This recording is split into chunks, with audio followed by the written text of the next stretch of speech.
कछुआ और अभिमन्यु की निगाहें युग पर टिकी हुई थी, यहाँ तक कि बोतल के अंदर कैद यामिनी की भी। वो देखना चाहती थी कि युग क्या फैसला लेता है, अपने प्यार के लिए अभिमन्यु का सौदा काले साये के साथ करता है या नहीं। काला साया फिर युग पर दबाव बनाते हुए उससे पूछता है, बोल युग, तुझे सौदा मंजूर है या नहीं। युग फिर खामोश रहता है। वो एक नजर से अभिमन्यु की तरफ देख रहा था तो दूसरी नजर से उन बोतलों की तरफ देख रहा था जिसमें यामिनी और अनुराग कैद थे। बोतल के अंदर तड़पती हुई यामिनी के आंसू भी उसे साफ दिखाई दे रहे थे। उससे यामिनी की तड़प भी नहीं देखी जा रही थी। उसके कानों में अनुराग के पुकारने की आवाज गूंजने लग गई थी, जो उससे मुक्ति की गुहार लगाए जा रहा था। एक पल के लिए युग खो सा गया था। उसकी आंखों के सामने अंधेरा छा गया था और उस अंधेरे में उसे सिर्फ 3 चेहरे दिखाई दे रहे थे, जिसमें से एक यामिनी का था, दूसरा अनुराग का तो तीसरा अभिमन्यु का, जिसमें से उसे सिर्फ कोई 2 को चुनना था। और वो ये बात भी अच्छे से जानता था कि जो छूटेगा उसका साथ हमेशा के लिए छूट जाएगा, वो काले साये का हो जाएगा। युग की समझ में नहीं आ रहा था कि वो अपने पिता और यामिनी को चुने या फिर अपने दोस्त और अपने पिता को, या फिर यामिनी और अभिमन्यु को। युग के सामने फिर एक बड़ी मुसीबत आ गई थी, जैसे सारी मुसीबतें उसी के लिए बनी हो। युग गहरी सोच में खोया ही हुआ था कि तभी वो काला साया युग की सोच को तोड़ते हुए डरावनी आवाज में गुस्से के साथ कहता है, बोल युग, सौदा मंजूर है या नहीं। युग दोनों बॉटल्स और अभिमन्यु की तरफ एक और बार गौर से देखता है और फिर लंबी आहें भरने लग जाता है। इस बार युग की आंखों में एक चमक थी। उसकी आंखों की चमक को देखकर कोई भी बता सकता था कि उसने फैसला ले लिया था कि उसे क्या करना है। वो काला साया आखिरी बार युग पर दबाव बनाते हुए उससे पूछता है, बोल युग, तुझे सौदा मंजूर है या नहीं।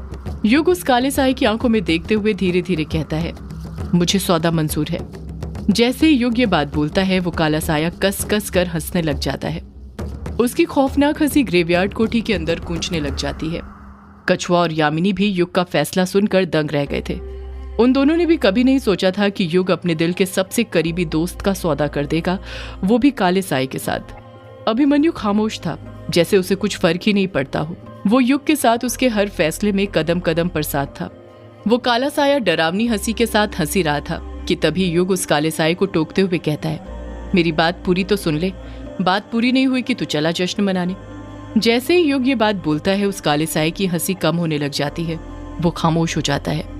युग अपनी बात पूरी करते हुए कहता है, मुझे सौदा मंजूर है और सौदा वही होगा जो पहले तय हुआ था, पुराना वाला सौदा। जैसे ही युग ये बात बोलता है, वो काला साया गुस्से में आ जाता है और वो गुस्सा उसकी पीली डरावनी आंखों के तेज को देखकर साफ समझा जा सकता था। काला साया चिढ़ते हुए कहता है, पुराना वाला सौदा मतलब तू अभिमन्यु का सौदा नहीं करेगा। युग हाँ में अपना सिर हिलाते हुए कहता है, हाँ, नहीं करूंगा मैं अभिमन्यु का सौदा, क्योंकि अभिमन्यु कोई चीज नहीं जिसका सौदा तेरे साथ करूं। वो दोस्त है मेरा और दोस्तों के सौदे नहीं करते, बल्कि उनके लिए सौदे तोड़े जाते हैं। जब कछुआ युग के मुंह से ये बात सुनता है तो उसके मन में भी युग के लिए इज्जत बढ़ जाती है। उसे इस युग में वही पुराना वाला युग नजर आने लग जाता है जिसका दिल पानी की तरह साफ था।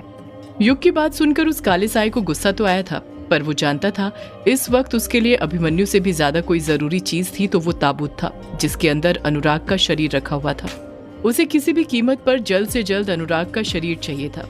उसे इस चीज का एहसास था कि कल ब्लड मून की रात है और अभी काफी काम है जो करने बचे हैं। उसे युग और उसके दोस्तों को ग्रेवयार्ड कोठी से जल्द दफा करना है।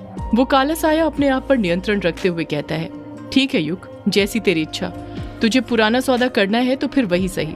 काला साया भारी लहजे में कहता है, फिर तुझे तो पता ही है सौदे में एक चीज के बदले एक चीज ही दी जाती है।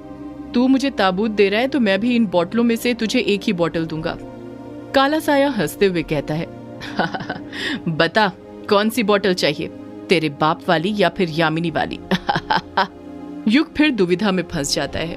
उसकी मुसीबतें कम होने का नाम ही नहीं ले रही थी। अब उसे या तो यामिनी को चुनना था या फिर अपने पिता को, उस पिता को जो पिछले 14 सालों से मुक्ति के लिए तड़पे जा रहा था। युग की आंखें फिर से नम हो गई थी। उसके लिए अपने पिता और यामिनी में से किसी एक को चुनना मुश्किल था। वो काला साया युग की भावनाओं जज्बातों के साथ खेल रहा था।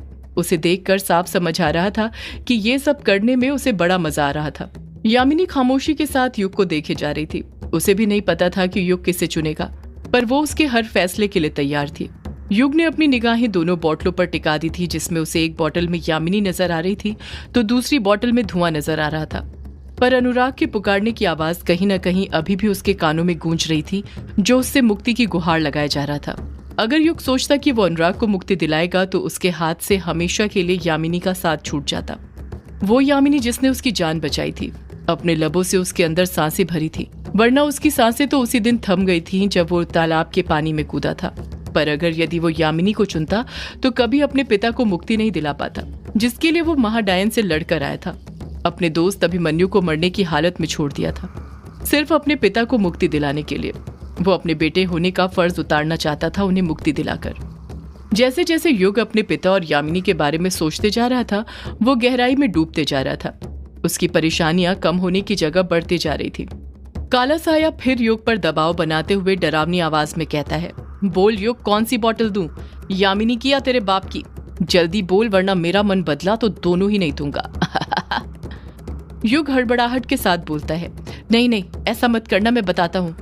काला साया गुस्से के साथ कहता है, तो फिर बता जल्दी। युग एक लंबी आह भरते हुए अपने दिल पर पत्थर रखते हुए कहता है, मुझे मेरी यामिनी चाहिए, यामिनी वाली बोतल। जैसे ही युग ये बोलता है, सबके होश उड़ जाते हैं। अभिमन्यु और कछुए को तो यकीन भी नहीं हो रहा था कि युग ने यामिनी को चुना है, अपने पिता को छोड़ दिया। उस पिता को जिसे मुक्ति दिलाने के लिए युग अभिमन्यु से लड़ पड़ा था, अपने दोस्तों का साथ छोड़ दिया था। आज उसी पिता को छोड़कर युग ने यामिनी को चुना था, अपने प्यार को चुना था। युग का फैसला सुनकर यामिनी की आंखें भर आई थी। आज उसे पता चल गया था कि युग उससे कितना प्यार करता था, कि उसने उसके लिए अपने पिता को भी मुक्ति दिलाने से पीछे हट गया। आज यामिनी के सामने वो सारी बातें झूठी पड़ गई थी जो उसके बाबा ने उससे युग के बारे में कही थी। उन्होंने कहा था कि युग कभी उससे सच्चा प्यार नहीं करेगा, पर आज उसी सच्चे प्यार ने सारी सीमाएं पार कर दी थी। अपने पिता को छोड़कर यामिनी को चुनकर युग ने ये बात साबित कर दी थी कि वो यामिनी के लिए कुछ भी कर सकता है, दुनिया की बनाई सारी बंदिशों, हदों को तोड़ सकता है। वो काला साया युग का फैसला सुनकर जोर जोर से हंसने लग जाता है। उसकी हंसी में एक चालाकी थी। ऐसा लग रहा था जैसे उसे पहले से ही इस बात की भनक थी कि युग किसे चुनेगा। वो काला साया हंसते हुए कहता है, बिल्कुल सही फैसला लिया युग तूने, प्यार ही सब कुछ है। तेरा बाप तो पहले ही मर चुका है, उसे मुक्ति दिलाकर तू क्या करेगा? वैसे भी इंसानों को जिंदा चीजों से लगाव होता है, मरी हुई चीजों से नहीं। और फिर ये तो वैसे ही यक्षुणी है, इसकी तो बात ही अलग है। अगले ही पल वो काला साया जिस बोतल में यामिनी कैद थी, उस बोतल को आगे करते हुए कहता है, ये ले युग, और ताबूत मेरी तरफ करके सौदा पूरा कर। युग हड़बड़ाहट के साथ कहता है, पहले तू यामिनी को बोतल में से बाहर निकाल। मैं नहीं चाहता कि तू कोई भी मेरे साथ चालाकी करे जैसे तूने सौदा बदल कर करी है। वो काला साया हंसते हुए कहता है, युग, तुझे अभी भी लगता है कि मैं तेरे साथ कोई चालाकी करूंगा? अगर चालाकी करनी होती तो तुम लोगों के साथ इतनी बहस करके अपना वक्त जाया नहीं करता, यहीं पर मार देता एक बार में। पर कहा ना, हमारी दुनिया के कुछ नियम है, इसलिए छोड़ रहा हूँ। खून की रात तो ब्लड मून की रात है। अभिमन्यु काले साये की बातों को गौर से सुनते हुए मन में सोचने लग जाता है, ये काला साया बार बार ब्लड मून की रात को खून की रात क्यों कह रहा है? आखिर ये ब्लड मून की रात क्या करने वाला है? युग अपनी बात पर अडिग रहते हुए कहता है, मैंने कहा यामिनी को बोतल में से बाहर निकाल, तभी मैं ये ताबूत तेरी तरफ करूंगा। काला साया गुस्से के साथ कहता है, जब तू इस बोतल को ग्रेवयार्ड कोठी से बाहर ले जाएगा तब ये यामिनी खुद इस बोतल से आजाद हो जाएगी। युग कहता है, मैं कैसे तेरी बातों पर यकीन कर लूं? अब मुझे तेरी किसी बात पर यकीन नहीं है। काला साया हंसते हुए कहता है, तेरे पास मेरी बातों पर यकीन करने के अलावा कोई दूसरा रास्ता है? युग खामोश ही रहता है, कुछ नहीं कहता है। अपनी शक्तियों का यूज करने का सोचता तक नहीं है, क्योंकि वो काले साये से लड़कर फिर से अभिमन्यु और कछुए की जान को खतरे में नहीं डालना चाहता था, इसलिए वो चुप खड़ा रहता है। वो काला साया युग की आंखों में देखते हुए उस पर दबाव बनाते हुए कहता है, मैंने कहा ताबूत मेरी तरफ कर। उस काले साये के इतना कहते ही युग उस ताबूत को छूने लग जाता है। वो देखता है कि ताबूत के आसपास हल्का हल्का धुआं जमा होने लग गया था। युग जैसे ही अपने राइट हैंड से ताबूत को छूता है, उसे ऐसा एहसास होता है जैसे उसकी उंगली पर सुई चुभी हो। युग झट से अपने हाथ उस ताबूत से दूर कर लेता है। जब वो अपना हाथ देखता है तो उसके हाथ के बीच के अंगूठे की बगल वाली उंगली से खून निकल रहा था। वो खून की बूंद झट से ताबूत के ऊपर गिर जाती है। जैसे ही वो खून की बूंद ताबूत पर गिरती है, काला साया हंसने लग जाता है। काला साया हंसते हुए ही डरावनी आवाज में कहता है, ब्लड मून होगा खूना खून, ब्लड मून होगा खूना खून। अगले ही पल काला साया अपनी निगाहें ताबूत की तरफ करता है और वो ताबूत अपने आप उसकी तरफ खींचा चला आता है। जैसे जैसे वो ताबूत उस काले साए के पास आ रहा था, उस ताबूत के 4 निशानों की पीली चमक बढ़ने लग गई थी। जब ताबूत काले साए के पास पहुंच जाता है तो काला साया वो बोतल जिसमें यामिनी कैद थी उसे युग की तरफ फेंक देता है। कहीं वो बोतल नीचे ना गिर जाए, इसलिए युग हड़बड़ाहट के साथ उस बोतल को अपने दोनों हाथों से पकड़ लेता है, जिस कारण उसका बैलेंस बिगड़ जाता है और धड़ाम से नीचे गिर गया था। बोतल के अंदर कैद यामिनी भी यहाँ वहां डूल गई थी। वो काला साया फिर हंसने लग जाता है। उसके हाथ में अभी भी एक बोतल थी जिसके अंदर धुआं भरा हुआ था। उस धुएं के सिवा कुछ दिखाई नहीं दे रहा था। युग अपनी जगह पर से उठते हुए कहता है, अभी तो मैं जा रहा हूँ, पर अपने पिता को मुक्ति दिलाने के लिए मैं वापस जरूर आऊंगा। मेरी ये बात याद रखना, मैं वापस आऊंगा यहाँ पर। वो काला साया हंसते हुए कहता है, हाँ युग, तुझे तो वापस आना ही होगा। तेरे बिना ये ग्रेवयार्ड कोठी सूनी जो है। हम सब का अंश एक दूसरे से जुड़ा है। तेरे बिना काम कैसे होगा? तुझे तो आना ही होगा वापस। मुझे इंतजार रहेगा तेरा युग, इंतजार रहेगा।